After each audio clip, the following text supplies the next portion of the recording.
I can't believe that this is what the election cycle has come to, which is like appealing to the thin-skinned, narcissistic tendencies of one candidate over the other.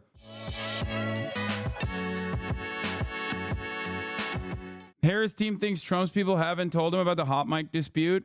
Scott McFarlane, CBS's news congressional correspondent, says new VP Harris campaign statement about whether there should be a mute button at the September 10th presidential debate. We have told ABC and other networks seeking to host a possible October debate that we believe both candidates' mics should be live throughout the full broadcast. Our understanding is that Trump's handlers prefer the muted microphone because they don't think their candidate can act presidential for 90 minutes on his own. They're not wrong. Remember what I told you on the last debate? I told you, no, muted isn't better for Harris. No, I'm telling you right now. No, it's because when the last time Joe Biden and Trump went toe-to-toe, they didn't have muted mics. And hot mic was really bad for Trump because he just kept talking over and it looked ridiculous. It kind of at certain points looked like he was being so aggressive to an old man, okay? The reality is, in an unmuted mic situation, like either way, it doesn't matter, but a muted mic makes him seem more professional.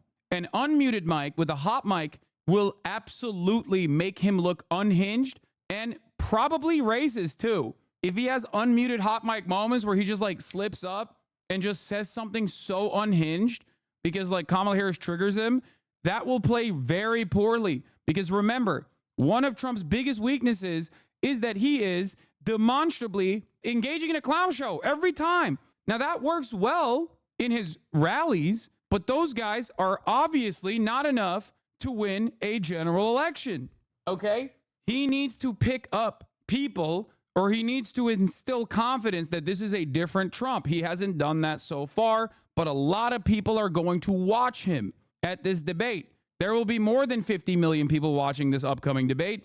It's a massive moment for Donald Trump to change the dynamic. So if he is unmuted, he could basically prove once again that he is unchanged and that he is absolutely nutty, that he is still the very same chaotic person that people don't like. If he comes across as racist, for example, in that conversation, when like Kamala Harris is like saying something and then he cuts in and like disputes whether she's really a black woman or not, or something even worse than that, who knows? That would genuinely be harmful for any number of different ways in which they're trying to appeal and trying to like piece back for like Republicans that used to vote for Donald Trump in the suburbs that now think he's weird and gross. Okay? If he follows her around like he did Hillary, it's over. So that's the thing. Trump was able to dunk on Hillary because Hillary was genuinely less likable than Kamala Harris, because Hillary Clinton was hated and despised for years and years before she even got to that point, whereas Kamala Harris is not. And there is not a lot of time to build enough oppo on Kamala Harris. Our understanding is that Trump's handlers prefer the muted microphone because they don't think their candidate can act presidential for 90 minutes on his own. We suspect Trump's team has not even told their boss about this dispute because it would be too embarrassing to admit they don't think he can handle himself against Vice President Harris without the benefit of a mute button. This is actually pretty solid. This is cutting in a way that will piss off Donald Trump. I can't believe that this is what the election cycle has come to, which is like appealing to the thin-skinned, narcissistic tendencies of one candidate over the other. But it's a solid play, in my opinion. And I do they're belittling him. They're poking the bear. They're baiting him. It's basically akin to the crowd size conversation, right? It's like, obviously, who gives a shit? But there is one guy who does, and one guy who won't let it go, and one guy who will actually consistently talk about crowd sizes. Do you understand what I'm saying? You get him talking, and he takes himself down, basically. Yeah. So, yeah, here is Megaphonics. I have your link, my man. I got it. I'm going to play it now. Thinking about my favorite unmuted mic moment from the third debate in 2020. We have a lot more questions to get to. So let's hear from the vice president. I have a number more questions. I don't know where he comes from.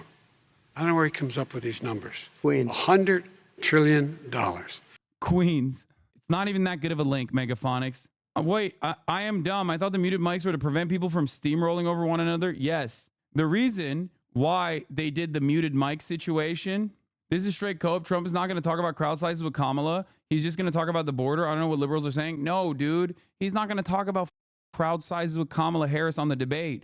That's a separate conversation that plays along the same thing that I'm saying, that like the Kamala Harris campaign is belittling Trump in ways that Trump cares about. If they call him an authoritarian or a dictator, that doesn't, like, he doesn't give a shit about that. His base doesn't give a shit about that. That's not going to move the needle, because that, like, presenting him as a scary person, it plays well to certain aspects of the base, like the broader electorate, but portraying him as a scary person is something that he takes advantage of. He wants to be a scary person. He wants to make the libs be fearful of him. That negatively polarizes a lot of people who also hate liberals to go and say, well, I like that. But when you actually call it, when you actually humiliate him, you deflate him. Okay? When his ego takes a hit, that's something he cares about. And you end up handicapping his campaign, because instead of talking about the border, he starts talking about crowd sizes. Do you understand? I'm not saying they're going to talk about crowd sizes at the debate, but this way of talking about the upcoming debate and saying Trump can't control himself, how humiliating, how embarrassing for him, I think is another thing. Like putting him at odds with his staffers, okay? Putting him at odds with his staffers is a good move, because it is another instance where Trump will go out and regularly talk about how his staffers tell him not to make personal attacks against Kamala, right? Like he does that all the time. That plays well to his base, like his hyper-focused, locked-in MAGA cult. That plays well to the base, for sure. But that doesn't play well to the additional people that he's trying to bring to his side, because all those people think he's a clown. Like people that formerly were, Republican Party voters that maybe are thinking about not voting, or maybe are thinking about even voting for the Democrats, right? And that is the calculation that they're making. That is the calculation that Joe Biden made. If I'm conducting a broader analysis on what demographics the Kamala Harris campaign is seeking to activate, I don't think that's a smart idea. I think that it's better to push for a more progressive message, stay on that front. Obviously, still hyper focus on Trump being silly and chaotic, sure, at times, depending on which suburb you're presenting yourself to. If you're talking about suburbs in Pennsylvania where you have college educated whites that maybe voted for Joe Biden and you want them on board, then yeah, sure, do this shit, right? But for the rest of the country, places like Arizona, places like Nevada, places like New Mexico, in the Sun Belt, or even if you're looking at the Rust Belt, like hyper focusing on progressive economic policies that will greatly improve their lives is a solid move, okay? You can run a different campaign in different areas. As a matter of fact, they do that already. I think it's a multi-pronged approach. It's a multifaceted approach. And this is one aspect of it that I think isn't necessarily bad, because the moment that you gum up the works, every moment that Trump is talking about crowd sizes or a bunch of other dumb shit is a moment that he's not actively campaigning on the border. Okay? That's it. It's what I was also fearful of with respect to the Democratic Party, with respect to the Kamala Harris campaign, getting caught up in a negative spiral, getting caught up in a negative campaign spiral about like how some members of the progressive base are not going to vote for Kamala Harris. That ends up cutting into the limited amount of time you have to do progressive, or rather not progressive, positive campaigning. You know what I mean? That takes away from the positive campaigning that they could be doing about what their policies are and what they're going to do for the American people that might not want to vote for them, but might actually come out and vote for them regardless. Here's Donald Trump talking about the hot mics, the muted mics during the debate. President Trump, would you want the microphones muted in the debate whenever you're not speaking? He's starting to look like a different person, dude.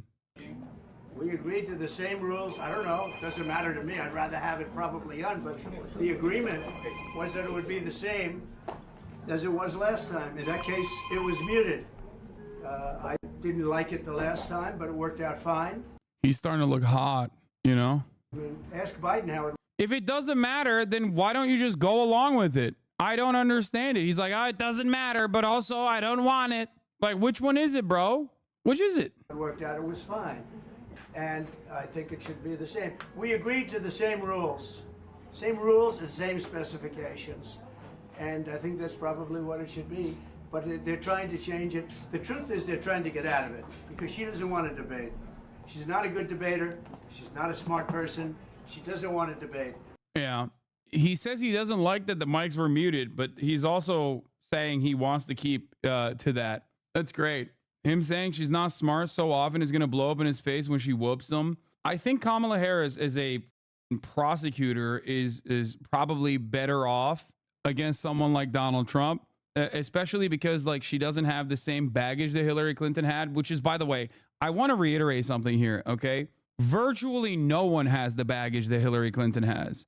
Okay. You need to understand something. Like Hillary Clinton was uniquely positioned as a bad candidate, like a historically bad, historically unpopular person. Okay. So that's part of the reason why Trump can't do the anti-Hillary campaign messaging. Misogyny can't explain the entirety of that vibe. Yeah, I don't like people tried to portray it as like simple misogyny, which played a role certainly, but like, and it will play a role in this situation as well. But you're delusional if you think that Hillary Clinton was only hated because of misogyny. Like that is how the DNC portrayed it, but that wasn't the case. You had 30 years of oppo on her. Like it's crazy. But it doesn't matter. What matters is she should have never been the candidate. If you want the debate and she's trying to get out of it, then just, yeah, who gives a f? You're saying that you don't give a shit. You're saying you don't care if the mics are muted or not. Okay, great. Pop off then. This is like wishy-washy bullshit. And I personally think that it's going to make him look like a pussy.